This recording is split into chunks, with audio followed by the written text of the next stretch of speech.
Thank you Vijay. Thank you so much. దేవుని యొక్క మహాకృపను బట్టి, దేవుని యొక్క నామాన్ని బట్టి అందరికీ నా వందనాలు తెలియజేస్తా ఉన్నానండి. మీ అందరితో పాటు మరి ప్రతి వారం కూడా నేను దేవుని యొక్క వాక్యాన్ని ఈ బైబిల్ స్టడీలో వింటా జరుగుతా ఉంది. మరి ఇది ఒక గొప్ప భాగ్యంగా నేను ఎంచుకుంటా ఉన్నాను. మరి చాలా మందిని చాలా ప్రదేశాల నుండి ఒకే వేదికపై కూడుకోవటం, ఈ రీతిగా మరి వాక్యాన్ని ధ్యానించి వాక్యంలో ఉన్నటువంటి లోతైన ఆత్మీయ మర్మాలు మరి జనన గారి ద్వారా మనం వినటం జరుగుతా ఉంది. అయితే ఈరోజు మరి గత 3 దినాలు అన్న ఒక దగ్గర మరి పరిచర్యలో వాడబడి, ఈరోజు ప్రయాణంలో ఉండటం వలన మరి అన్న ఈరోజు నేను తీసుకోలేకపోతున్నానని చెప్పి నాతో చెప్పినప్పుడు, మరి నేను ఇదొక గొప్ప భాగ్యంగా దేవుడిచ్చినటువంటి అవకాశంగా భావిస్తా ఉన్నాను. మరి మీ అందరూ కూడా మరి నా కోసం ప్రార్థన చేస్తున్నారని నేను నమ్ముతున్నాను. మరి మనం వాక్య ధ్యానంలోనికి వెళ్దాం. మనందరికి తెలుసు మనం గత కొన్ని వారాలుగా అంటే ఈ సంవత్సరం స్టార్టింగ్ నుండి మనం గమనించినప్పుడు జనవరి నెలలో 26వ తారీఖు నుండి మనం కాలములు, యుగములు అనేటటువంటి ఒక మంచి శ్రేష్టమైనటువంటి భాగాన్ని లేకపోతే టాపిక్‌ని మనం ధ్యానిస్తా ఉన్నాం. మరి జనన గారు మనకి ప్రతి వారం కూడా దానికి సంబంధించిన విషయాలు మరి వివరించడం జరుగుతా ఉంది. మరి 5 కా 5 యుగాలు లేకపోతే 5 కాలాలు మనం ఇప్పటి వరకు కంప్లీట్ చేసుకున్నాం. మరి నిర్దోష యుగము లేకపోతే నిష్కల్మష యుగము అనేటటువంటి మొదటి యుగం. ఆ తర్వాత మనస్సాక్షి యుగం. ఆ తర్వాత మానవ పరిపాలన యుగం. ఆ తర్వాత వాగ్దాన యుగం. లాస్ట్ వీక్ వరకు మనం ధర్మశాస్త్ర యుగము అనేటటువంటి యుగాన్ని గురించి మనం ధ్యానించడం జరిగింది దేవుని బిడ్డారా. కాబట్టి ధర్మశాస్త్ర యుగంతోటి మనకి మనం అనుకున్నట్టుగా 7 కాలములు లేకపోతే 7 యుగముల్లో 5 కాలాలు, 5 యుగాలు పూర్తయిపోయినాయి. ఇంకా మనకి మిగిలింది కేవలం రెండే. ఒకటి కృపాయుగం, ఆ తర్వాత క్రీస్తు ప్రభువారి వెయ్యేళ్ల పరిపాలన అనే విషయాన్ని మనందరికీ ముందుగానే వివరించటం జరిగింది. అయితే దేవుని బిడ్డారా ఈరోజు మనం మరి ఒక చిన్న షార్ట్ బ్రేక్ లాగా అంటే ఇక యుగాల్ని గురించి మనం చదువుతా ఉన్నప్పుడు మధ్యలో ఇంకొక ఆహ్, టాపిక్ కాదు గానీ, మరి ఇంకొక విషయాన్ని గురించి గూడా మనం ధ్యానిస్తే ఈ రీతిగా అప్పుడప్పుడు బావుంటదని జెప్పి మేము ముందుగానే ప్లాన్ చేసినప్పుడు అనుకున్నాం. కానీ దేవుని కృపను బట్టి ఈరోజు ఆ అవకాశం దొరికింది. సో, ఈరోజు మన ధ్యాన నిమిత్తం ఇర్మియా గ్రంథం 35వ అధ్యాయాన్ని మీరందరూ తీసి సిద్ధంగా ఉంచుకోండి.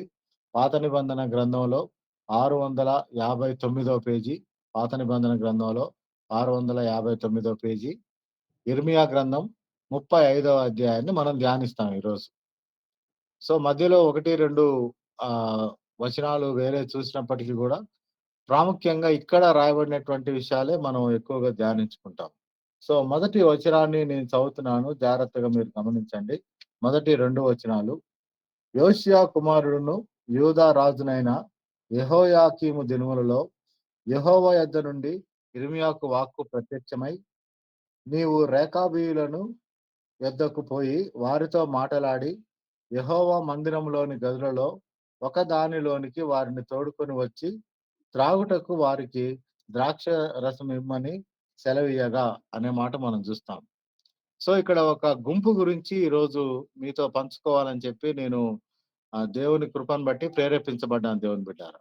ఎవరి గుంపు అనంటే రేకాబీయులు అని ఇక్కడ మనం చూస్తా ఉన్నాం. ఈ కేవలం ఈ 35వ అధ్యాయంలోనే బైబిల్‌లో ఉన్నటువంటి పుస్తకాలన్నిట్లో కూడా ఈ ఒక్క చోటే మనం ఈ రేకాబీయుల గురించి మనం చూస్తాం. సో, ఈ రేకాబీయులు ఎవరు? వీరినెందుకని దేవుడు ఇశ్రాయేలీయులు లేకపోతే యూదుల దగ్గరికి లేకపోతే ఇర్మియాతో మాట్లాడి వారిని మరి దేవుని యొక్క మందిరంలోనికి తీసుకొనొచ్చి, లేకపోతే మందిరంలో ఉన్నటువంటి ఒక గదిలోనికి తీసుకొనొచ్చి, వారిని ద్రాక్షారసము వారికివ్వమని జెప్పి ప్రభు సెలవిచ్చినట్టుగా, దేవుడు సెలవిచ్చినట్లుగా ఇర్మియాతో ఇక్కడ మనం చూస్తా ఉన్నాం దేవుని బిడ్డారా. సో, ఈ మాటలు ఆలోచిస్తా ఉన్నప్పుడు చాలా ఆశ్చర్యం అనిపిస్తది. ఆ తర్వాత మీరు ఇంకొక మాట మీరు జూస్తే, మనం మొదటి 2 వచనాలు మనం ఇప్పుడు జూసాం. సో, మూడవ వచనాన్ని మనం జూసినప్పుడు ఆహ్, నేను యిర్మీయా కుమారుడును, యెజన్యా మనమడైన హబజ్జిన్యాను, అతని సహోదరులను, అతని కుమారులను అందరిని అనగా రేకాబీయుల కుటుంబీకులనందరిని తోడుకొని వచ్చితిని. వచ్చిన తర్వాత మనం 5వ వచనంలో జూస్తే ఒక మాట, నేను రేకాబీయుల ఎదుట ద్రాక్షారసంతో నిండిన పాత్రలను, గిన్నెలను పెట్టి ద్రాక్షారసము త్రాగుడని వారితో చెప్పగా, వారు మా పితరుడగు రేకాబు కుమారుడైన యెహోనాదాబు మీరైనను మీ సంతతి వారైనను ఎప్పుడును ద్రాక్షారసము త్రాగకూడదని మాకాజ్ఞాపించెను గనుక మేము ద్రాక్షారసము త్రాగము అని చెప్పి వాళ్ళు చెప్పినట్టుగా ఇక్కడ రాయబడి ఉంది దేవుని బిడ్డ. సో, ఈ రేకాబీయులు అనేటటువంటి వారిని దేవుడు ఎందుకు ఏర్పరచుకున్నారు? రేకాబీయులను ఎందుకు పిలిపించి వారితోటి మరి ద్రాక్షారసం తాగమని యిర్మీయా ద్వారా మరి దేవుడు మాట్లాడారనే విషయాన్ని మనం ఆలోచిస్తా ఉన్నాం ఈరోజు. సో, ఒక ఆశ్చర్యకరమైనటువంటి విషయం. ఈ రేకాబీయులు వాళ్ళందరిని పిలిపిచ్చి, వారందరిని కూర్చోబెట్టి, వారి ముందు ద్రాక్షారసానికి సంబంధించినటువంటి పాత్రలుంచి, వారిని ద్రాక్షారసం తాగమని చెప్పి వీళ్ళు చెప్తే వాళ్ళన్న మాట అంటే వాళ్ళ అన్నటువంటి మాట ఏమిటనంటే, మా పితరుడైన లేకపోతే మా పితరుడగు రేకాబు కుమారుడైన యెహోవానాదాబు మమ్మల్ని ద్రాక్షారసం తాగొద్దన్నారు గాబట్టి మేము త్రాగము అని ఇక్కడ వాళ్ళు చాలా స్పష్టంగా, ఖచ్చితంగా తిరస్కరించినట్టుగా మనం జూస్తున్నాం. సో, రేకాబీయుల్ని దేవుడు పిలిపించి, రేకాబీయుల ద్వారా ఇశ్రాయేలీయులకి లేకపోతే యూదులకి ఇక్కడ మనం ప్రత్యేకంగా చూసేది యూదా ప్రజల్ని. యెరూషలేములో ఉన్నటువంటి వారు యూదా ప్రజలు. కాబట్టి యూదా ప్రజలకి ఒక పాఠాన్ని నేర్పుతున్నట్టుగా ఇక్కడ మనం జ్ఞాపకం జేసుకోవచ్చు. దానికి గాను మనం ఇదే అధ్యాయంలో 15వ వచనాన్ని మనం జూస్తే 15వ వచనాన్ని చదువుతున్నాను. దయచేసి గమనించండి. 15వ వచనం. మరియు పెందలకడ లేచి ప్రవక్తలైన నా సేవకులనందరినీ మీ యొద్దకు పంపుచు, ప్రతి వాడును తన దుర్మార్గతను విడిచి, మీ క్రియలను చక్కబరుచుకొనిన ఎడలను, అన్య దేవతలను అనుసరింపకయు, వాటిని పూజింపకయు ఉండిన ఎడలను, నేను మీకును, మీ పితరులకును ఇచ్చిన దేశంలో మీరు నివసింతురని నేను ప్రకటించితిని గాని, మీరు చెవియొగ్గక నా మాట వినకపోతిరి. మీరు చెవియొగ్గక నా మాట వినకపోతిరి. ఇప్పుడు మళ్ళీ 17వ వచనాన్ని చదువుతున్నాను వినండి. కాబట్టి ఇశ్రాయేలు దేవుడును, సైన్యములకు అధిపతియునగు యెహోవా ఈ మాట సెలవిచ్చుచున్నాడు. నేను వారితో మాటలాడితిని గాని వారు వినకపోయిరి. నేను వారిని పిలిచితిని గాని వారు ప్రత్యుత్తరమియ్యకపోయిరి. గనుక యూదా వారి మీదికిని, యెరూషలేము నివాసులందరి మీదికిని రప్పించెదనని నేను చెప్పిన కీడంతయు వారి మీదికి రప్పించుచున్నాను అని చెప్పి ప్రభు ఇక్కడ మరి యిర్మీయాకి బయలుపరిచినట్టుగా మనం చూస్తున్నాం దేవుని బిడ్డ. చాలా ఆశ్చర్యమైనటువంటి ఒక విషయం. రేకాబీయులకి, యూదా జనాంగానికి ఉన్నటువంటి వ్యత్యాసాన్ని ఇక్కడ ప్రభువు చక్కగా వివరిస్తున్నట్టుగా మనం చూస్తున్నాం దేవుని బిడ్డ. ఏంటా వ్యత్యాసము అనేది మనం ఈరోజు ధ్యానిస్తాం. ఈ రేకాబీయులు అనేటటువంటి వారు ఎవరసలు? వీరికి సంబంధించినటువంటి విషయాలు ఎక్కడైనా పాత నిబంధనకు రాని, కొత్త నిబంధన గ్రంథాల్లో గాని ఉన్నాయా అని చెప్పి వెతికితే, ఒకే ఒక్క చోట, ఒకే ఒక్క సందర్భంలో వీళ్ళని గురించి రాయబడింది. ఇప్పుడు మనం అదంతా తీసి చదవము. ఎందుకంటే కొంచెం అది పెద్ద ప్యాసేజ్ ఉందండి. కానీ నేను రిఫరెన్స్ చెప్తా. మీరు అయిన తర్వాత మీరు చదివి దాన్ని ధ్యానించండి. రాజులు రాసిన రెండో గ్రంథం 10వ అధ్యాయంలో 15-23 వరకి. రాజులు రెండవ గ్రంథం 10వ అధ్యాయము 15-23 వరకు పాత నిబంధన గ్రంథంలో 316, 317 పేజీలిది. సో, ఈ ఈ ఈ వాక్య భాగంలో ఏది రాజులు రెండో గ్రంథం 10వ అధ్యాయం 15, 23 వచనంలో ఉన్నటువంటి ఆ సంఘటన ఏంటి అనంటే, ఇశ్రాయేలీయులకి రాజైనటువంటి యెహూ అనే అతను మరి దేవునికి ఇష్టుడిగా ఉండాలని, దేవుని యొక్క చిత్తాన్ని జరిగించాలనే ఉద్దేశంతోటి అతడు బయలుదేరి ప్రయాణమై వస్తున్నప్పుడు, దేవుని బిడ్డారా, అతనికి ఈ మనం ఇప్పుడు చదువుకున్నటువంటి రేకాబీయుల పితరుడు వారికి ఆజ్ఞాపించినటువంటి యెహోనాదాబు కలుస్తాడు. ఈ యెహోనాదాబు కలిసి యెహూరాజు తోటి ఇశ్రాయేలు యెహూరాజు తోటి కలిసినప్పుడు, ఈ యెహూరాజు అంటాడాయన్ని, "నీవు నాకు అనుకూలమైనటువంటి వాడుగా వస్తున్నావా? వ్యతిరేకమైనటువంటి వాడుగా వస్తున్నావా?" అన్నప్పుడు, "లేదు, నేను నీతో కలిసి దేవుని యొక్క చిత్తాన్ని జరిగించాలని ఆశపడుతున్నానంటే, అయితే నీ చెయ్యి నాకిమ్మన్నప్పుడు అతని చెయ్యి ఇతనికిచ్చి అతన్ని యెహూ యెహోనాదాబుని తన యొక్క రథంలో కూర్చోబెట్టుకొని ఇద్దరు ప్రయాణమై వెళ్ళినట్టుగా అక్కడ వీళ్ళిద్దరు కలిసి ఏం చేశారు అనంటే దేవుని బిడ్డారా, మనందరికీ తెలుసు పాత నిబంధన గ్రంథంలో ఆహాబు రాజు యొక్క చరిత్ర గురించి మనందరికి తెలుసండి. ఆహాబు రాజు ఏ రీతిగా మరి పరిపాలన చేశాడు, ఇశ్రాయేలీయుని పరిపాలించాడనేది మనందరం కూడా చదువుతా ఉంటాం రాజుల గ్రంథంలో. అతని భార్య అయినటువంటి యెజెబెలు ఏ రీతిగా బయలు దేవతకి మరి పూజలు చేయటం, బయలు దేవతల్ని పూజించటానికి అనేక మంది పూజారులని ఏర్పాటు చేసుకోవటం. మనం అదంతా గూడా ఏలియా ప్రవక్త ద్వారా జరిగినటువంటి విషయాలు అవన్నీ గూడా మనం చదువుతాం. ఆహాబు రాజు కాలంలో జరిగినటువంటి విషయాలన్నీ. ఆ తర్వాత ఆహాబు చనిపోయిన తర్వాత, ఆహాబు కుమారుడు మరి రాజుగా ఉన్న టైంలో, అతనికంటే దేవుడు యెహూని ఏర్పాటు చేసుకొని, యెహూ ద్వారా ఇశ్రాయేలీయుల్ని పరిపాలించాలని దేవుడు ఆశపడి, యెహూని అభిషేకం చేసి పంపించినప్పుడు, ఈ యెహూతో పాటు ఈ రేకాబు అయినటువంటి యెహోనాదాబు గూడా మరి ప్రయాణమై అతనితో పాటు వెళ్లి, మరి ఆహ్, బ ఆహాబు సంతానాన్ని చంపివేయటం, ఆ తర్వాత యెజెబెలుని గూడా చంపేయటం, ఆ తర్వాత బయలుదేవత ప్రతిమను గూడా దాన్ని పాడు జేసి, బయలుదేవత గుడినంతటిని గూడా సర్వనాశనం జేసి, దాన్నంతటిని గూడా కాల్చివేసినట్టుగా ఇప్పుడు నేను మీకు చెప్పినటువంటి రిఫరెన్స్‌లో ఉంటది ఇదంతా. రాజులు రెండవ గ్రంథం 10వ అధ్యాయం 15-23 వరకు మనం చూస్తే. ఆ ఒక్క సందర్భంలోనే రేకాబు అయినటువంటి యెహోనాదాబు గురించినటువంటి విషయాలుంటాయి దేవుని బిడ్డారా.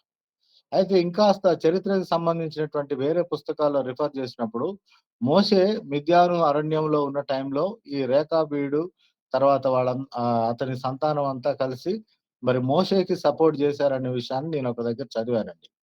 కాబట్టి ఇట్లా ఈ రేకాబీయుల గురించి రాయబడినటువంటి విషయాలు చాలా తక్కువగా ఉన్నప్పటికీ గూడా, ఇక్కడ మనం మరి దేవుడు ఈ రేకాబీయుల ద్వారా యూదా ప్రజలతోటి మాట్లాడుతున్నటువంటి విషయాన్ని ఇక్కడ మనం జ్ఞాపకం చేసుకుంటా ఉన్నాం ఈరోజు. సో, ఇక్కడ ఈ రేకాబీయుడు అంటే లేదా యెహోనాదాబు తన యొక్క కుటుంబాలకి చెప్పినటువంటి విషయం ఏమిటి అని మనం ఆలోచిస్తే, మళ్ళీ మనం ఇర్మియా గ్రంథం 35 అధ్యాయంలోనే ఏడో వచనాన్ని చదువుకుందాం. ఏడో వచనాన్ని చదువుతున్నా గమనించండి. పాత నిబంధన గ్రంథంలో 659 పేజీ ఏడో వచనాన్ని చూస్తున్నాం. 6, 7 వచనాలు. మా పితరుడగు రేకాబు కుమారుడైన యెహోనాదాబు మీరైనను మీ సంతతి వారైనను ఎప్పుడునూ ద్రాక్షారసము త్రాగకూడదని మాకాజ్ఞాపించెను గనుక మేము ద్రాక్షారసము త్రాగము.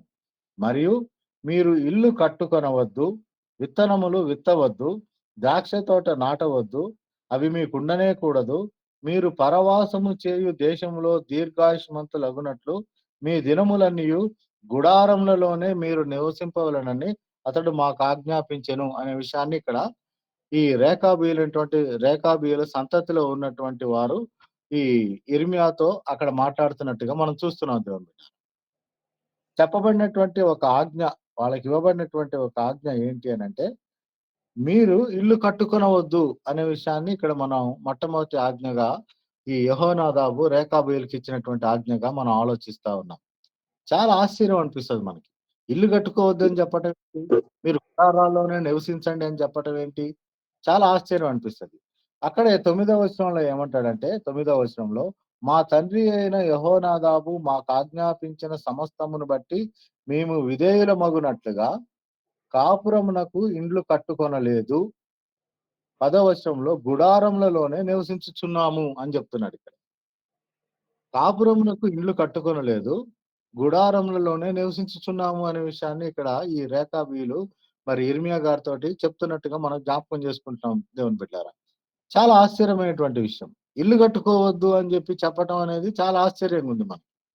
ఈ రోజుల్లో ఎవరైనటువంటి మనకి ఉండేటటువంటి ఒక ఉద్దేశ్యం ఏమిటనంటే, ఖచ్చితంగా మనకంటూ ఒక సొంత ఇల్లు ఉండాలనే ఆశ మనకుంటది. మనకంటూ ఒక ఇల్లుండాలి. లేకపోతే మన కుమారుడికి ఒక ఇల్లుండాలి. మన కుమార్తెకు ఒక ఇల్లుండాలి. మన మనవడికి, మన మనవరాళ్ళకి ఇట్లా ప్రతి ఒక్కళ్ళకి మన ప్రతి జనరేషన్‌లో ప్రతి కుటుంబానికి ఒక ఇల్లు ఉండాలనే ఆశ మనం కలిగి ఉండటం అనేది సహజం దేవుని బిడ్డ. నేచురల్ అది. తప్పేం గాదు. ఆహారము, వస్త్రము తర్వాత మనం ఇష్టపడేది, మనకు కావాలని ఆశించేది మొట్టమొదటిగా ఇల్లు. మూడవ నీడ్ మనకుండేటటువంటి అవసరం మూడోది ఇల్లు. కానీ ఇక్కడ మనం ఆలోచిస్తే పాత నిబంధన గ్రంథంలో మనం జూసినప్పుడు, నేను ఉట్టిగా మీకు జ్ఞాపకం చేస్తా. ఎందుకంటే ఆఫ్‌కోర్స్ మనందరికి బాగా తెలిసినటువంటి విషయాలు గాబట్టి, మనం ప్రత్యేకంగా వాటన్నిటిని గూడా వచనం టు వచనం మనం చూడంలెండి గానీ, వీలైతే మీరు రాసుకొని, వీలైతే తర్వాత మీరు చూడండి గానీ, దేవుని బిడ్డారా, పాత నిబంధన గ్రంథంలో మనం జూసినప్పుడు, నోవాహు జలప్రళయం తర్వాత నోవాహు జలప్రళయం నుండి బయటపడిన తర్వాత అతడు గుడారాలు కట్టుకొనున్నట్టుగా ఆదికాండము మనం 9వ అధ్యాయంలో మనం చూస్తాం. యో నోవాహు గుడారాల్లో నివసించినట్టుగా మనం చూస్తాం. ఆ తర్వాత ఈవెన్ అబ్రహాము గారిని చూసినప్పుడు, అబ్రహాము గారు 12వ అధ్యాయంలో మనం చూస్తే దేవుని యొక్క పిలుపుని అందుకొని, నీవు నీ కుటుంబాన్ని, నీ బంధువుల్ని, నీ సొంత ఇంటిని లేకపోతే నీ ఉన్నటువంటి ప్రదేశాన్ని విడిచి నేను చూపించే దేశానికి వెళ్ళమని ప్రభువు చెప్పినటువంటి ఆ యొక్క ఆదికాండం 12 అధ్యాయంలో ఆయన ప్రయాణమై వెళుతూ ఆయన ఒక దగ్గర ఆగిపోయి అక్కడ బలిపీఠం కట్టి అక్కడ గుడారం వేసుకొని నివసించెను అన్న మాట మనం చూస్తాం. అంత మాత్రమే గాకుండా ఇంకా చాలా ప్రదేశాలు అతను తిరుగుతున్నప్పుడు ఎక్కడికి వెళ్ళినప్పటికి గూడా గుడారం వేసుకొని, ఆ గుడారంలోనే ఉన్నట్టుగా జూస్తాం. ఇంకా అంతకంటే ప్రాముఖ్యంగా మనకు తెలిసినటువంటి వాక్య భాగం ఆదికాండం 18 అధ్యాయం మొదటి వచనంలో మనం జూస్తే, మమ్రే వనం దగ్గర సింధూర వనంలో అబ్రాహాము గుడారము వాకిట నిలిచి ఉండగా, మరి దేవుడు ముగ్గురుగా కనపడి ఆయనతో పాటుండి, మరి అక్కడ ఆయన వా దేవునికి ఆతిథ్యం ఇచ్చినట్టుగా, మరి అప్పుడు దేవుడు శారాకి వాగ్దానం ఇచ్చి మరి శారా నేను రాబోయే నాటికి కుమారుడిని కంటావని చెప్పిన వాగ్దానాన్ని ఇచ్చినట్టుగా మనందరికి తెలుసు.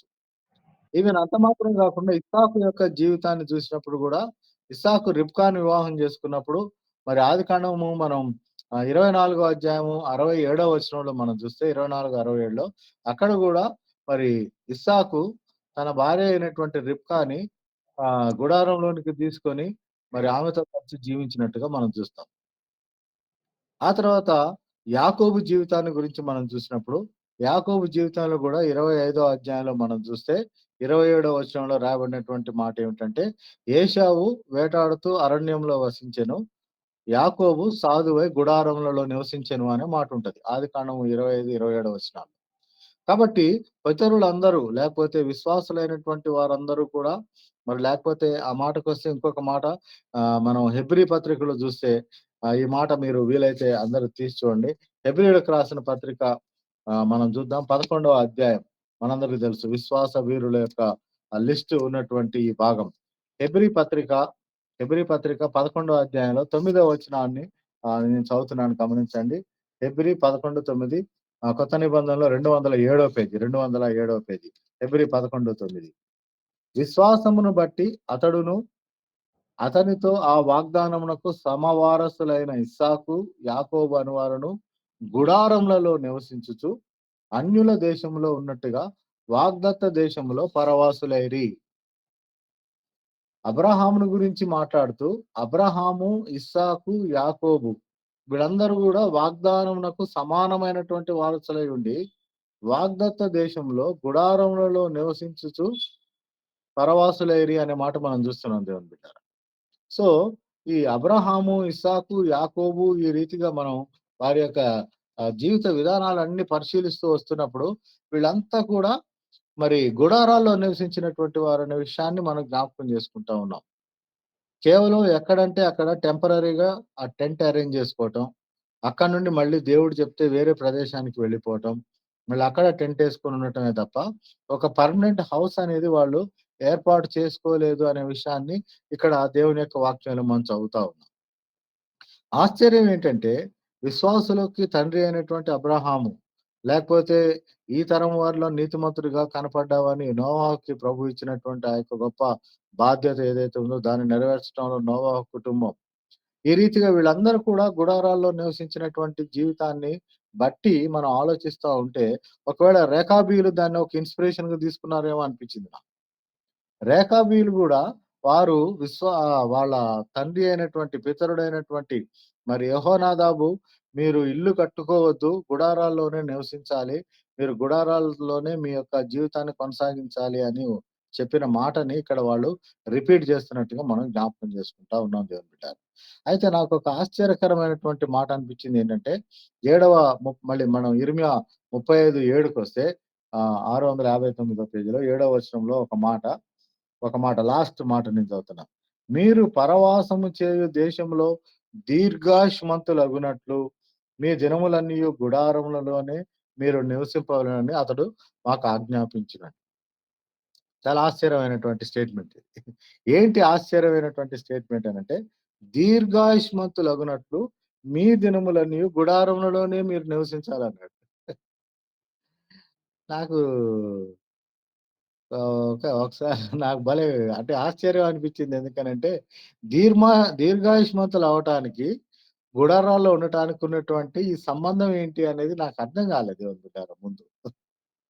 దీర్ఘాయుష్మంతులవ్వడానికి గుడారాలలో నివసించటానికి ఉన్నటువంటి సంబంధం ఏంటి అనంటే, మనం ఆలోచిస్తే ఈరోజు మనం ఏదైనా ఒక పర్మనెంట్ హౌస్ మనం నిర్మించుకోవాలి అనంటే, ఖచ్చితంగా మనము మనకంటూ మన దగ్గర కోట్ల, కోట్ల డబ్బులు మన దగ్గరుండవు. లక్షల, లక్షల డబ్బులు మన దగ్గరుండవు. మన దగ్గర ఇల్లు కట్టుకోవటానికి అవసరమైనటువంటి సంపూర్ణమైనటువంటి అమౌంట్ మన దగ్గరుండదు. మీరు ఏ కన్‌స్ట్రక్షన్ చేసేటటువంటి వ్యక్తినైనా మీరు చూడండి. ఒక చిన్న ఇల్లు సంపాదించుకునే వాళ్ళనైనా, లేకపోతే ఒక మిడిల్ క్లాస్ ఫ్యామిలీకి సంబంధించిందైనా, లేకపోతే ఇంకా కోట్లల్లో ఇల్లు కట్టుకునే వాళ్ళైనా, ఎవరైనా గాని ఫుల్లుగా క్యాపిటల్ ఉండి వాళ్ళ దగ్గర సరిపడా డబ్బులుంచుకొని ఇంటి పని ప్రారంభించడం అనేది మనం ఎక్కడ చూడం. ప్రతి వాళ్ళు గూడా ఇల్లు కట్టాలంటే ఖచ్చితంగా అప్పు చేయాల్సిందే. ఎవరి దగ్గరో అప్పు చేయాల్సిందే. ఏదైనా ఒక బ్యాంకులో లోన్ తీసుకోవాల్సిందే. ఏదో ఒక రకంగా ఒక పర్మనెంట్ హౌస్ మనకు ఉండాలి అనంటే దేవుని బిడ్డారా, ఖచ్చితంగా మనం అప్పు చేయాల్సిందే. అప్పు చేసినామంటే ఖచ్చితంగా అప్పు తీర్చాల్సిందే. అప్పు తీర్చాలి అనంటే మనం లోన్ తీసుకున్నామంటే లోన్‌లో మరి ఆ ఈఎంఐలు పెట్టుకోవటం. మన సాలరీస్ అయితే గవర్నమెంట్ ఎంప్లాయీస్ అయితే సాలరీస్‌లో ఈఎంఐలు పెట్టుకోవటం. లేకపోతే ఇంకొక రీతిగా మనం ఏదో అరేంజ్‌మెంట్స్ చేసుకోవటం. మనకొచ్చే రాబడిలో కొంత దానికి కేటాయించడం ఇట్లా జరుగుతా ఉంటది. ఏదైనా ఒక క్రిటికల్ సిట్యుయేషన్ వచ్చినప్పుడు, ఏదైనా ఒక పరిస్థితి మనం కట్టలేనటువంటి ఒక ఇన్‌స్టాల్‌మెంట్ గాని, 2 ఇన్‌స్టాల్‌మెంట్స్ గాని మనం పే చేయలేనటువంటి పరిస్థితి వచ్చినప్పుడు ఖచ్చితంగా మనకు టెన్షన్ ఉంటది. కదా! మార్చి నెలలో ఇన్‌కమ్ టాక్స్‌కి సాలరీస్ అన్నీ పోతాయి. ఆ టైంలో మనం ఈఎంఐ కట్టకపోతే మనకు ఖచ్చితంగా అది ఒక బర్డెన్. కాబట్టి వాళ్ళు ఊరుకోరు. బ్యాంక్ వాళ్ళు ఊరుకోరు. కాబట్టి ఖచ్చితంగా మనం టెన్షన్‌కి ఫీల్ అయితాం. సో, ఇట్లాంటి కొన్ని టెన్షన్స్ మనం క్రియేట్ జేసుకోవటం. ఇట్లాంటి వాటి వలన మనలో వచ్చేటటువంటి బీపీలు గానియండి, షుగర్‌లు గానియండి, హైపర్ టెన్షన్ వలన ఇంకేదన్నా ఒక సైడ్ ఎఫెక్ట్స్ కానియండి, వాటి వలన మన యొక్క ఆయుష్షు తగ్గిపోయే ప్రమాదం ఉందేమో. అందుకనే ఈయన దీర్ఘాయుష్మంతులగునట్లు గుడారాల్లో ఉండండి అని అన్నట్టుగా నాకనిపించింది. అంటే ఉట్టిగా నేను జెప్తున్నా. నా ఊహ ఇది. దేవుని బిడ్డలారా ఇక్కడ దీర్ఘాయుష్మంతులగునట్టు మీరు సొంత ఇల్లు కట్టుకోబాకండన్నాడు. గుడారాల్లోనే ఉండండి అన్నాడు. ఇంకొక ప్రమాదం గూడుంది. ఏంటా ప్రమాదం అనంటే, మనం ఒక పర్మనెంట్ హౌస్ ఉన్నదనుకోండి మనకి, నేచురల్‌గా మనం ఎటు తిరిగినా గాని ఆ ఇంటికొచ్చేసి ఉండటానికి ఇష్టపడతాం. యాస్ ఎ గవర్నమెంట్ ఎంప్లాయీస్ ఉన్నటువంటి వాళ్ళు గానియండి, ప్రైవేట్ గానియండి, ఎవరైనా గాని, ఒక దగ్గర నుండి ఇంకో దగ్గరికి షిఫ్ట్ అవ్వటానికి సొంత ఇల్లు ఉన్నప్పుడు ఇష్టపడరు. వీలైనంత వరకి ఆ చుట్టుపక్కల వెళ్లి రాగలిగేటటువంటి ఆ లొకేషన్స్‌లోనే ఉద్యోగం జేయటానికి ఇష్టపడతారు గానీ పని జేసే ప్రాంతానికెళ్ళి ఉండి, అక్కడనే పని జేయాలి, అక్కడే ఉద్యోగం చేయాలనేటటువంటి ఒక మైండ్ సెట్ మనకుండదు. పర్మనెంట్ ఇల్లు మనకున్నప్పుడు. అదే ఒక రెంటెడ్ హౌస్‌లో ఉన్నామనుకోండి, ఇక్కడైనా రెంటే గదా! అక్కడైనా రెంటే గదా! అటు ఇటు తిరగటం ఇదంతా మనకెందుకు ప్రాబ్లమ్ అని జెప్పి కొన్నిసార్లు షిఫ్ట్ అవ్వటానికి మనం ఇష్టపడేటటువంటి వారంగా ఉంటాం నేచురల్‌గా. ట్రాన్స్‌ఫర్స్ గాని, ప్రమోషన్స్ గాని, ఇంకేదన్నా అన్‌అవాయిడబుల్ సిట్యుయేషన్స్ ఏమన్నా వచ్చినప్పుడు ఖచ్చితంగా దేవుని బిడ్డారా మనకి షిఫ్ట్ అవ్వటానికి ఈ పర్మనెంట్ హౌస్ అనేది మనకొక ఇబ్బందికరమైనటువంటి ఒక పరిస్థితిగా ఉంటది. వదిలిపెట్టడానికి ఇష్టపడినటువంటి ఒక పరిస్థితిగా ఉంటది. కాబట్టి ఇక్కడ ఈ యెహోనాదాబు రేకాబీయులతోటి ఈ మాట చెప్పినప్పుడు వాళ్ళేంటంటే వాళ్ళిక ఏం ఆలోచించలే ఇగ దాని గురించి. ఇల్లు కట్టుకోవద్దన్నాడు. ఇల్లు కట్టుకోం అంతే. గుడారాల్లో ఉండమన్నాడు. మేము గుడారాల్లో ఉంటాం అంతే. మాకు పర్మనెంట్ హౌసెస్ మాకొద్దు అన్నట్టుగా మనం చూస్తా ఉన్నాం. ఈవెన్ యేసుక్రీస్తు ప్రభువారి యొక్క పరిచర్యను గురించి మనం చూస్తా ఉన్నప్పుడు గూడా, యేసుక్రీస్తు ప్రభువారు బెత్లెహేంలో పుట్టారు. ఆ తర్వాత ఐగుప్తుకు తీసుకెళ్ళబడ్డారు. ఆ తర్వాత నజరేతులో ఉన్నారు. ఆ తర్వాత మత్తయి సువార్త 12 అధ్యాయం 4 వచనంలో మనం చూస్తే, 4 అధ్యాయం 12 వచనంలో చూస్తే 4, 12లో ఆయన కపెర్నహూమ్‌కొచ్చిన తర్వాత అక్కడ నుండి పరిచర్య ప్రారంభించినట్టుగా మనం చూస్తాం. ఈవెన్ నజరేయుడైన యేసు అని ప్రభువు పిలువబడినప్పటికీ గూడా దేవుని బిడ్డారా మత్తయి 4:12లో కపెర్నహూములో ఆయన ఉండటం కుటుంబంతో పాటు తన తల్లి, తర్వాత తన తమ్ముళ్ళు, తనకున్నటువంటి చెల్లెళ్ళతోటి. వాళ్ళతో కలిసి కపెర్నహూములో ఉండి అక్కడి నుండి ఈ గలిలయ ప్రాంతం అంతా గూడా తిరుగుతూ మరి దేవుని యొక్క పరిచర్య జేసినట్టుగా మనందరికి తెలుసు దేవుని బిడ్డ. సో, యేసుక్రీస్తు ప్రభువారు గూడా చాలా సార్లు శిష్యులేమన్నారంటే, "ప్రభా! మనం ఇక్కడుంటే మంచిదన్నాడు." ఈవెన్ రూపాంతరపు కొండ అనుభవం గూడా మనం జూసినప్పుడు, మరి రూపాంతరపు కొండ మీద ప్రభువుతో పాటుగా మరి మోషే, ఏలియాలు మాట్లాడుతా ఉన్నప్పుడు మత్తయి సువార్త 17 అధ్యాయంలో, మార్కు సువార్త 9, లూకా 9 ఈ 3 సువార్తల్లో గూడా రూపాంతరపు కొండను గురించిన విషయాలు రాయబడుంటాయి. అక్కడ ఈ 3 వాక్యాల్లో మనం జూసేదేంటనంటే, మోషే, ఏలియాలు యేసుప్రభు వారితో మాట్లాడటం జరిగిన తర్వాత అప్పుడు పేతురు మేల్కొని ఏమంటాడంటే, "ప్రభా! ఇక్కడ మనం పర్ణశాలలు 3 కట్టుకుంటే బావుంటది. మీకొకటి, మోషేకొకటి, ఏలియాకొకటి. మరి ఇక్కడే మనం ఉండిపోతే ప్రజలందరూ గూడా" ఆయన ఉద్దేశ్యం ఏంటంటే, మనం అటు ఇటు తిరగకుండా ప్రజలు మన దగ్గరకొస్తారు. మనం వాళ్ళకి స్వస్థతలు గాని, లేకపోతే వాళ్ళ దెయ్యాలు వదిలిపెట్టడం గాని, వాళ్ళకి చెప్పాల్సినటువంటి విషయాలు వాళ్ళకి చెప్పటం గాని, మనకొక పర్మనెంట్ సెటప్ ఉంటదన్నట్టుగా అక్కడ పేతురు గారు మాట్లాడినట్టుగా మనం జ్ఞాపకం చేసుకోవచ్చు. కానీ ప్రభు దానికి అంగీకరించినట్టుగా మనందరికి తెలుసు. ప్రభు అనేటటువంటి మాటేంటంటే, నేను ఒక దగ్గరుండి పరిచర్య జేయటానికి గాదు. నా దగ్గరికి ప్రజలు రావటం అనేది ఆయన ఉద్దేశ్యం గాదు. నేనే ప్రజల దగ్గరికెళ్ళి ఆయా ప్రాంతాలు తిరుగుతూ ఎక్కడికెళ్తే అక్కడ రోగుల్ని బాగు జేయటం గానీ, లేకపోతే దెయ్యం పట్టినటువంటి వాళ్ళకి విడుదలివ్వటం గానియండి, ఆ మాటకొస్తే ఈవెన్ సువార్త అనేక విషయాలు మరి పరలోక రాజ్యానికి సంబంధించినటువంటి విషయాలు ఉపమానాల ద్వారా అనేక విషయాలు వాళ్ళకి బయలుపరచటం అనేది మనం చూస్తా ఉంటాం గదా బిడ్డ. కాబట్టి ఈ ఓవరాల్‌గా ఇప్పుడు మనం చూసినటువంటి నోవహు దగ్గర నుండి విషయాలు గాని, లేకపోతే ఇప్పుడు యేసుప్రభు వారికి సంబంధించిన విషయాలు గాని, ఇవన్నీ మనం చూస్తున్నప్పుడు మనకి ఆశ్చర్యాన్ని కలిగించేటటువంటి విషయాన్ని ఇక్కడ మనం ఈ రేఖాబీయులు పాటించేటటువంటి ఒక ఆహ్, ఆజ్ఞ లేకపోతే ఒక నియమంగా మనం చూస్తా ఉన్నాం.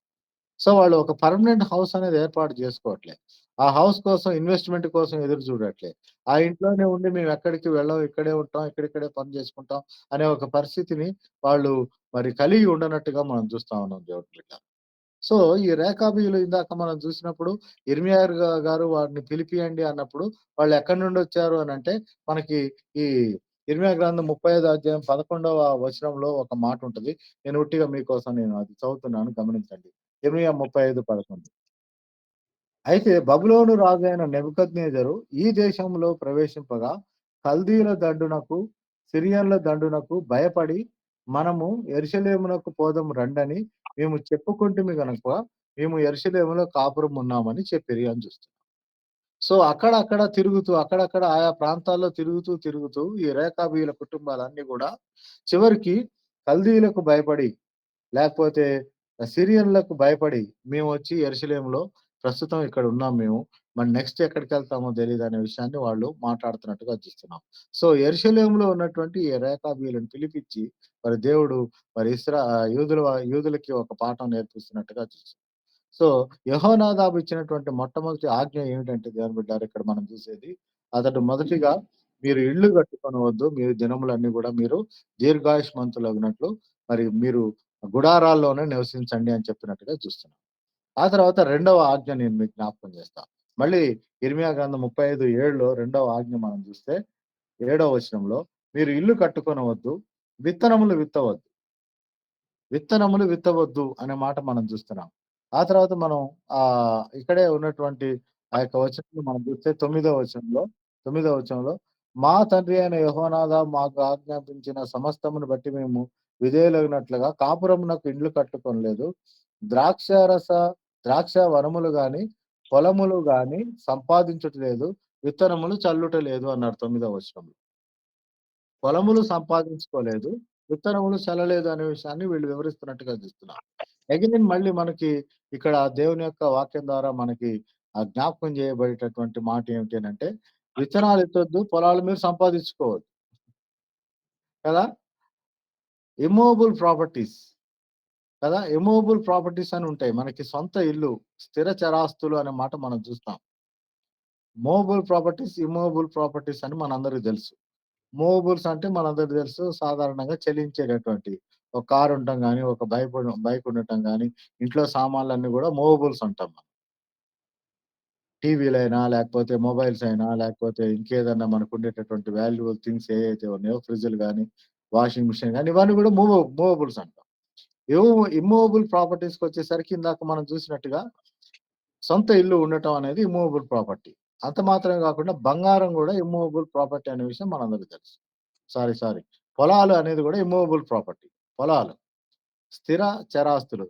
స్థిరాస్తులు అనంటే ఇళ్ళు, పొలాలు అనేవి స్థిరాస్తులు. అవి కదలవు ఎక్కడికి. సో, ఇమ్మూవబుల్ ప్రాపర్టీస్ విషయంలో వీళ్ళకి ఖచ్చితమైనటువంటి ఒక ఆజ్ఞ ఇవ్వబడింది ఏంటి అనంటే, ఇల్లు కట్టుకోవద్దు, పొలాలు కొనొద్దు. ఎందుకు పొలాలు కొనొద్దు? ఎందుకు విత్తనాలు నాటొద్దు అనే విషయాన్ని గురించి కూడా మనం ఆలోచించొచ్చు దేవుని బిడ్డారా. ఒకవేళ మీకు పొలం ఉండుంటే మీకు తెలుస్తది. ఏదైనా ఒక పొలం ఉంటే, ఆ పొలం మీద మనం పెట్టేటటువంటి పెట్టుబడి, ఆ పొలం ద్వారా మనకొచ్చేటటువంటి రాబడి, ఇదంతా గూడా మనకొక కాలిక్యులేషన్స్ ఉంటాయండి. మనకొచ్చేటటువంటి ఖర్చుకి, మనం చేసేటటువంటి ఖర్చుకి, మనకొచ్చేటటువంటి రాబడికి సంబంధించినటువంటి కాలిక్యులేషన్స్ ఉంటాయి మనకి. సో, ఒక పంటేస్తే ఆ పంటకి మనం పెట్టేటటువంటి ఖర్చు కంటే ఎక్కువ మనకి రావాలి అనే ఒక ఆశ ఉంటది. లాభాపేక్ష అనేదుంటది. ధనాపేక్ష అనేది మనకుంటది సహజంగా. లేదు ఏదైనా ఒక తోటేస్తే, ఆ తోట మీద మనకి రావాల్సినటువంటి ఇన్‌కమ్‌ని గురించినటువంటి ఒక అసెస్‌మెంట్ మనకుంటది. ఒక ఆశ మనకుంటది. ఏదో ఉట్టిగా నేను పొలం కొన్నా, ఆ పొలంలో విత్తనాలు జల్లా, పండితే పండింది, పండకపోతే పండకపోయింది అని ఎవరు అనుకోరు. ప్రతి ఒక్క వ్యక్తి తాను చేసేటటువంటి పనిలో ఏదో ఒక లాభం అనేది ఆశించటం అనేది మనందరికి తెలుసు. కాబట్టి ఒక పొలం మనం కొన్నప్పుడు, ఆ పొలంలో మనం విత్తనాలు జల్లినప్పుడు ఆ విత్తనాలు మంచి పంటగా పండి, వాటిని అమ్మటం ద్వారా మనకి డబ్బులు రావాలి అనేటటువంటి ఒక ఆశ కలిగి ఉండటం అనేది సహజం. ఈవెన్ మనం ఒక చిన్న మొక్క నాటినప్పటికి గూడా మన ఇంట్లో, మన పెరట్లో గాని, ఈవెన్ ఎక్కడన్నా ఒక మొక్క నాటితే గూడా, ఆ మొక్క మీద మనకి కొంత ప్రేమనేదుంటది. ఆ మొక్కకి నీళ్లు పోయటం గాని, ఆ మొక్కకి కత్తిరించటం గాని, ఆకులు కట్ జేయటం గాని, దానికొచ్చే పూలను చూసినప్పుడు గాని, దానికేమైనా కాయలు కాస్తే గాని, మనకు చాలా సంతోషం అనిపిస్తది.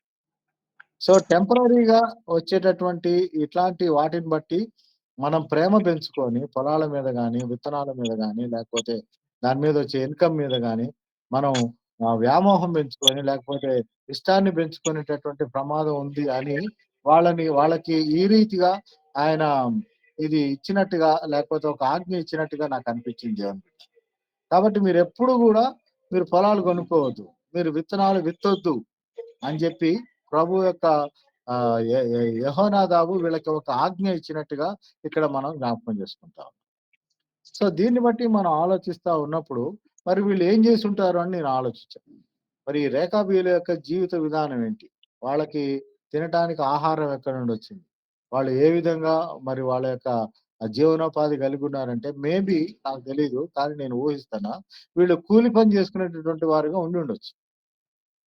కేవలం లేబర్ వర్క్ జేసుకుంటా, డైలీ వేజెస్‌గా పని జేసుకుంటా, ప్రతిరోజు కష్టపడి పని జేయటం, వచ్చినటువంటి ఆ యొక్క కూలీ డబ్బులతోటి వాళ్ళకవసరమైనటువంటి ఆహార పదార్థాలు కొనుక్కోవటం, కుటుంబాన్ని పోషించుకోవటం తప్ప, వీళ్ళు ఒక పర్మనెంట్ ఇల్లు కట్టుకోవటం గానీ, ఒక పర్మనెంట్‌గా ఒక పొలాలు కొనుక్కొని వ్యవసాయం జేయటం గానీ, లేకపోతే కౌలుకు తీసుకొని చేయటం గానీ, ఇలాంటి పనులు చేయలేదు అనే విషయాన్ని ఇక్కడ మనందరం గూడా మనం ఇక్కడ వాళ్ళకివ్వబడినటువంటి ఆజ్ఞగా మనం జ్ఞాపకం చేసుకొని ధ్యానిస్తా ఉన్నాం దేవుని బిడ్డ. సో, మొట్టమొదటిగా వాళ్ళు ఇల్లు కట్టుకోలేదు. రెండవదిగా వాళ్ళు పొలాలు కొనుక్కొని విత్తనాలు విత్తలేదు అని చూస్తున్నాం. దెన్ ఫైనల్‌గా మూడవ మాట మనం చూస్తే ఇదే ఇర్మియా గ్రంథం 35:7లోనే మళ్ళీ 35:7లో మనం వదిలిపెట్టినటువంటి ఒక మాట. ద్రాక్ష తోట నాటవద్దు. అది మీకుండనే కూడదు అనే మాట మనం చూస్తున్నాం. ఆ తర్వాత ఇంకాస్త కిందకొచ్చినప్పుడు 8వ వచనంలో, కావున మా పితరుడైన రేకాబు కుమారుడగు యెహోనాదాబు మాకాజ్ఞాపించిన సమస్త విషయములలో అతని మాటను బట్టి మేము గాని, మా భార్యలు గాని, మా కుమారులు గాని, మా కుమార్తెలు గాని ద్రాక్షారసము త్రాగుటలేదు అని చాలా ఖచ్చితంగా చెప్పినట్టుగా చూస్తున్నాం. మేమసలు ద్రాక్ష వనాలే మేమెయ్యం. లేకపోతే ద్రాక్ష తోటలు మేము పెంచం. ద్రాక్ష రసము మేము తాగము. మేము గాని, భార్యలు గాని, కుమారులు గాని, కుమార్తెలు గాని, మాకసలు ఇది అలవాటే లేదు. మాకసలు ఇది మాకు సంబంధించింది గాదని చాలా ఖచ్చితంగా వాళ్ళు చెప్తున్నట్టుగా ఇక్కడ ఈ వచనంలో మనం చూస్తా ఉన్నాం దేవుని బిడ్డ. దీని గురించి ఆలోచిస్తా ఉన్నప్పుడు నాకనిపించింది. మీరు వీలైతే ఆదికాండం 9వ అధ్యాయం చూడండి. ఆదికాండం 9వ అధ్యాయము పాత నిబంధన గ్రంథంలో ఏడో పేజీలో ఒక మాట నేను మీకు జ్ఞాపకం చేస్తాను. ఆదికాండము 9వ అధ్యాయము 20, 21 వచనాలు. 20, 21 వచనాలు. నోవాహు వ్యవసాయం చేయనారంభించి ద్రాక్ష తోట వేసెను. జలప్రళయం అయిపోయిన తర్వాత జలప్రళయం నుండి బయటకొచ్చిన తర్వాత నోవాహు గారు వ్యవసాయాన్ని ప్రారంభించారు. వ్యవసాయం చేయటం ప్రారంభించి ద్రాక్ష తోట వేసెను. 21 వచనం. పిమ్మట ద్రాక్షారసము త్రాగి మత్తుడై తన గుడారంలో వస్త్రహీనుడుగా ఉండెను అన్నమాట మనం చూస్తాం. నోవాహు గారు జలప్రళయం నుండి బయటకొచ్చిన తర్వాత వ్యవసాయం చేయటం ప్రారంభించి ద్రాక్ష తోట నాటి ద్రాక్షారసము తాగి మత్తుడై వస్త్రహీనుడుగా ఉండెను అనే విషయాన్ని అక్కడ మనం ఆదికాండము 9 అధ్యాయంలో మనం చదువుతా ఉన్నాం కదా బిడ్డ. ఈ మాట చదువుతున్నప్పుడు వ్యవసాయం చేయటం ప్రారంభించిన తర్వాత అనేక రకాలైనటువంటి పద్ధతులు లేక అనేక రకాలైనటువంటి పంటలు పండించటం అనేది ప్రారంభమైంది. సో, దాంట్లో భాగంగానే ఇక్కడ మనం చూస్తే నోవాహు గారు ద్రాక్ష తోట నాటించి దాని ద్వారా ద్రాక్ష పళ్ళ ద్వారా వచ్చినటువంటి రసాన్ని తాగి మత్తుడై వస్త్రహీనుడిగా గుడారంలో ఉండెననే విషయాన్ని మనం చదువుతాం. సో, మత్తు కలిగించింది ఇతనికి. ఏదైతే తాను పండించాడో, ఏదైతే తాను చేశాడో దాని ద్వారా వచ్చినటువంటి ఆ యొక్క ద్రాక్ష రసము ఇతనికి మత్తు కలిగించింది అనే విషయాన్ని మనందరికి తెలుసు. సో, మత్తు కలిగించేటటువంటి వాటికి దూరంగా ఉండాలి అనేది రేకాబీయులకి యెహోనాదాబు ఇచ్చినటువంటి ఒక ప్రధానమైనటువంటి ఆజ్ఞ. అందుకనే దేవుడు గూడా మీరు రేకాబీయులను పిలిపించి వాళ్ళకి ద్రాక్షారసం ఇవ్వమన్నాడు. అంటే వాళ్ళని మత్తులుగా జేయండి. వాళ్ళు మత్తు పదార్థం తీసుకుంటారేమో చూడండి అని ఒక పాఠాన్ని యూదా వారికి యిర్మీయా ద్వారా ప్రభు ఇవ్వటానికి ఇష్టపడుతున్నట్టుగా మనం ఈ అధ్యాయాన్ని చదివితే మనకర్థమైద్ది దేవుని బిడ్డ. సో, మత్తు కలిగించేటటువంటి వాటిని మేము పుచ్చుకోము అన్నట్టుగా మనకి ఇక్కడ ఈ వాక్యాన్ని బట్టి అర్థమైతా ఉంది దేవుని బిడ్డారా. ఈవెన్ ఆ మాటకొస్తే విశ్వాసులైనటువంటి మనం దేవుని యొక్క వాక్యాన్ని ధ్యానించే వారం, ప్రార్థించేటటువంటి వారం, దేవునికి ఇష్టడుగా ఉండాలి అని ఇష్టపడేటటువంటి మనందరము కూడా నాజీరు చేయబడినటువంటి వారికి ఉండాల్సినటువంటి లక్షణాలుండాలి అని మనకి సంఖ్యాకాండం మనం గమనిస్తే 6 అధ్యాయంలో రాయబడింది. సంఖ్యాకాండం 6 అధ్యాయంలో నాజీర్ అనేటటువంటి నాజీరు చేయబడినటువంటి వాడు, వ్రతము చేయబడినటువంటి వాడు, తన జీవితాన్ని ప్రభువుకు ఉన్నటువంటి వాడికి ఉండాల్సిన లక్షణాల గురించి విషయాలు వివరిస్తూ సరే ఆఫ్‌కోర్స్ మనందరికి తెలుసు అతని తల మీదకి మంగలి కత్తి రానీయకూడదనేది కూడా ఉంటది. సో, ద్రాక్షారసము అసలు తాగనే కూడదనమాట. నాజీరు చేయబడినటువంటి వాళ్ళు. ఈ విషయాలన్నీ చదువుతున్నప్పుడు ఆశ్చర్యం అనిపిస్తది మనకు. యెహోనాదాబుకి పాత నిబంధన అంతా తెలుసా? యెహోనాదాబు ఆదికాండము, నిర్గమకాండము, లేవియాకాండము, సంఖ్యాకాండము, ద్వితీయోపదేశ కాండము ఇవన్నీ గూడా చదివాడా ఏంటి అనిపించింది. ఎందుకనంటే అతడు పాటించినటువంటి ఈ 3 ఆజ్ఞలు లేకపోతే తన సంతానానికి ఇచ్చినటువంటి ఈ 3 ఆజ్ఞలు గూడా చాలా ప్రాముఖ్యమైనటువంటి ఆజ్ఞలు. ఈ రోజుకి గూడా మనం అడాప్ట్ జేసుకుంటే వాటిని యాప్ట్‌గా మన జీవితాలకు సరిపోయేటటువంటి ఒక ఆజ్ఞలుగా మనకు అనిపిస్తా ఉంటాయి దేవుని బిడ్డ. ఎందుకు అనంటే ద్రాక్షారసము మత్తు తీసుకొనొస్తది. ఆ రోజుల్లో వాళ్ళకున్నటువంటి ఒకే ఒక్క ఇది ద్రాక్షారసం. లేకపోతే దాన్ని కాస్త మాల్ట్ అయితే మద్యము అంటాం. సో, ద్రాక్షారసము, మద్యముతో మాత్రమే వాళ్ళు మత్తులో ఉండేటటువంటి వాళ్ళు. ఈవెన్ పౌలు గారు రాసుకుంటే గూడా మీరు మద్యముతో మత్తులో ఉండకుడి అనే మాట గూడా పౌలు గారు పత్రికల్లో వివరించినట్టుగా మనం జూస్తాం. సో, మత్తుని కలిగించేటటువంటి వాటికి దూరంగా ఉండాలి అనేది ఒక ఉద్దేశం అన్నమాట. ఆ మాటకొస్తే ఈ రోజుల్లో మత్తు కలిగించడానికి చాలా రకాలైనటువంటి పదార్థాలు మనకి ఈ భూమి మీద దొరుకుతా ఉన్నాయి. కేవలం ద్రాక్షారసం, మాల్టై, మద్యం మాత్రమే గాదు. ఈవెన్ మనం ఆలోచిస్తే ఒక ఆహ్, గుట్కా ప్యాకెట్లని మనం జూస్తా ఉంటాం. గంజాయి అని జూస్తా ఉంటాం. లేకపోతే డ్రగ్స్ అని మనం జూస్తా ఉంటాం. ఇంకొంతమందికి సిగరెట్లు తాగటం వలన మత్తు గలవటం. ఇట్లాంటి రకరకాలైనటువంటి పదార్థాలు, రకరకాలైనటువంటి వస్తువులు ఈరోజు ప్రజలకి అందుబాటులోకొచ్చినియి మత్తు కలిగించటానికి. సో, కొంతమందికి ఇది ఒకవేళ మత్తు కలిగించేదిగా అనిపించొచ్చు, అనిపించకపోవచ్చు.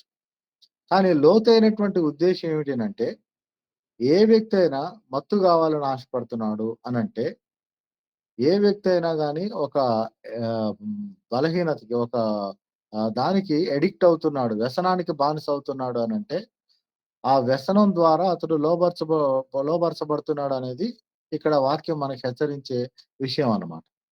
ఏంటి అనంటే ఈవెన్ కొంతమంది మద్యం తాగకపోవచ్చు. లేకపోతే గంజాయి తాగకపోవచ్చు. లేకపోతే ఇంకేదో డ్రగ్స్ తీసుకోకపోవచ్చు. సిగరెట్లు తాగకపోవచ్చు. ఇంకేదో ఒక మత్తు కలిగించేటటువంటి వాటిది తీసుకోకపోవచ్చు. మనం అనుకునేటటువంటివి. కొంతమందికి తినటం ద్వారా గూడా చాలా ఇష్టం. తిండి గూడా ఒక మత్తు కలిగించేటటువంటిది. తిండిబోత్తనం. ఆకలైనా కాకపోయినా ఏదో ఒకటి తినాలనేటటువంటి తపన. ఒబెసిటీ పెరగటం. తినే దాంట్లో లిమిట్ లేకపోవటం. రకరకాలైనటువంటి వాటిని తినటం. సో, ఈ మత్తు కలిగించేది ఏంటి అనంటే, మైండ్‌ని రిలాక్స్ చేయటానికి ఉపయోగించేటటువంటి ఒక పద్ధతి అని మనం జ్ఞాపకం చేసుకోవచ్చు. సో, నీ మైండ్‌ని నువ్వు రిలాక్స్ చేసుకోవటానికి ఏది నీకు వ్యసనంగా ఉన్నది అనేది ఒక ప్రశ్న. నీ జీవితంలో, నా జీవితంలో, మన జీవితాల్లో మన మైండ్ రిలాక్స్ అవ్వటానికి మనం దేన్ని ఉపయోగించుకుంటున్నాం? కొంతమందికి తింటే మైండ్ రిలాక్స్ అయ్యిద్ది. ఇంకొంతమందికి ఆహ్, షాపింగ్ చేస్తే రిలాక్స్ అయ్యిద్ది. బట్టలు కొనుక్కుంటే రిలాక్స్ అయ్యిద్ది. కొంతమందికి డబ్బు సంపాదిస్తే రిలాక్సేషన్ ఒస్తది. ఇంకొంతమందికి ఇంట్లో ఉండేటటువంటి సామాన్లు కొనుక్కుంటే రిలాక్సేషన్ వాళ్ళకి. అంటే ఊకే షాపింగ్స్ చేస్తా ఉంటారు. అది కొనాలా, ఇది కొనాలా, అదుండాలా, ఇదుండాలా, మా ఇంట్లో వాళ్ళకంటే గొప్పగుండాలా, వీళ్ళకంటే మేము ఉన్నతంగా ఉండాలా అని ఏదైతే నువ్వు వ్యసనానికి గురైతావో, దేన్నైతే నీ మనసులో రిలాక్సేషన్ కోసం అని చెప్పి నువ్వు డెవలప్ చేసుకుంటావో, ఆ రిలాక్సేషన్ అనేది నీకిచ్చేటటువంటి ఒక మత్తులాంటిదనమాట. ఆ మాటకొస్తే ఈవెన్ కొంతమంది ఏం చేస్తారు, ఏం పని చేయకుండా ఉట్టిగా కూర్చొని గంటల తరబడి మొబైల్ చూస్తా ఉంటారు. మొబైల్‌లో వచ్చేటటువంటి రకరకాలైనటువంటి సైట్స్ ఓపెన్ చేసి చూస్తా ఉంటారు. దాని ద్వారా వాళ్ళకు ఒక రిలాక్సేషన్ వస్తుంటది మైండ్‌కి. సో, అదొక మత్తే అని చెప్పి ఇక్కడ వాక్యం మనల్ని హెచ్చరిస్తున్నట్టుగా చూస్తున్నాం. ఆ దినాల్లో వాళ్ళు ద్రాక్షారసం ఒక్కటే తాగము అన్నారు. ఎందుకు అనంటే, ఆ ద్రాక్షారసం ఒక్కటే వాళ్ళకి అప్పట్లో అందుబాటులో ఉన్నటువంటి ఒక మత్తు కలిగించేటటువంటి పదార్థం. ఈ రోజుల్లో అయితే దేవుని బిడ్డలారా చాలా, చాలా, చాలా, చాలా సాతానుడు మనకి మత్తు కలిగించేటటువంటి వాటిని మనకి తెలియకుండానే మనకు జీవితాల్లో వాటిని పెట్టేసినట్టుగా మనం చూసుకోవచ్చు. ఈరోజు నువ్వు రిలాక్స్ అవ్వటానికి మరి నిజంగా నువ్వు దేన్ని ఉపయోగిస్తున్నావు అనేది ఒకసారి నిన్ను నువ్వు పరిశీలించుకోవాలని చెప్పి దేవుని ఆత్మ చేత నేను ప్రేరేపించబడ్డాను. నేను రిలాక్స్ అవ్వటానికి నేనేం చూస్తున్నా? నేను రిలాక్స్ అవ్వటానికి నేనేం జేస్తున్నా? ఏదైనా తింటున్నానా? ఏదన్నా కొంటున్నానా? లేకపోతే ఏదన్నా ఒక పని నేను జేస్తున్నానా? ఆలోచించాలి మనం. ఏది జేయటం ద్వారా నా మైండ్ రిలాక్స్ అయితుంది? లోక సంబంధమైనటువంటివి. అట్లా కాకుండా వాక్యంలో రాయబడినట్టు కీర్తన మొదటి కీర్తనలో రాయబడినట్టు యెహోవా ధర్మశాస్త్రమునందు ఆనందించుచు దివారాత్రము దాన్ని ధ్యానించువాడు ధన్యుడు అంటున్నాడు. సో, వాక్యాన్ని బట్టి నువ్వు ఆనందిస్తే, వాక్యాన్ని బట్టి నువ్వు రిలాక్స్ అయితే, దేవుని యొక్క సన్నిధిలో ప్రార్థన చేయటాన్ని బట్టి నువ్వు రిలాక్స్ అయితే, నీకున్నటువంటి ఆ మానసికమైనటువంటి, శారీర సంబంధమైనటువంటి ప్రతి పరిస్థితి గూడా నీకు రిలాక్స్ అయ్యేటటువంటి ఒక పరిస్థితి దేవుని సన్నిధిలో ఉంది అని నువ్వు దేవుని సన్నిధికి అప్పగించుకుంటే, అది నిజమైనటువంటి దేవుడు ఇష్టపడేటటువంటి ఒక లక్షణం. రిలాక్స్ అవ్వటానికి నువ్వు లోక సంబంధంగా ఏ వస్తువుని ఉపయోగించినా, ఏ పని జేసినా, దాన్ని బట్టి దేవునికి మహిమ కలగదు. నీ విశ్వాస జీవితానికి మేలు కలగదని వాక్యం హెచ్చరిస్తున్నట్టుగా చూస్తున్నాం ఈరోజు. సో, ఇక్కడ ఈ రేకాబీలు ఏమన్నారంటే, మేము ద్రాక్షారసం తాగం. ద్రాక్షారసం తాగొద్దని మాకు మా పితరుడైనటువంటి యెహోనాదాబు చెప్పాడు గాబట్టి, మేము ద్రాక్షారసం తాగము. ఇల్లు కట్టుకోము. గుడారాల్లోనే ఉంటాము. వ్యవసాయం చేయము. విత్తనాలు చల్లము అని ఒక గొప్ప కమిట్మెంట్ జేసుకున్నట్టుగా చూస్తున్నాం. ఇంకా ఆశ్చర్యమైనటువంటి విషయం ఏంటంటే, ఇందాక మనం చదువుకున్నటువంటి 8వ వచనంలో వాళ్ళన్నారు, మేము గాని, మా భార్యలు గాని, మా కుమారులు గాని, మా కుమార్తెలు గాని ద్రాక్షారసం తాగరు అని చెప్పారు. చూసారా?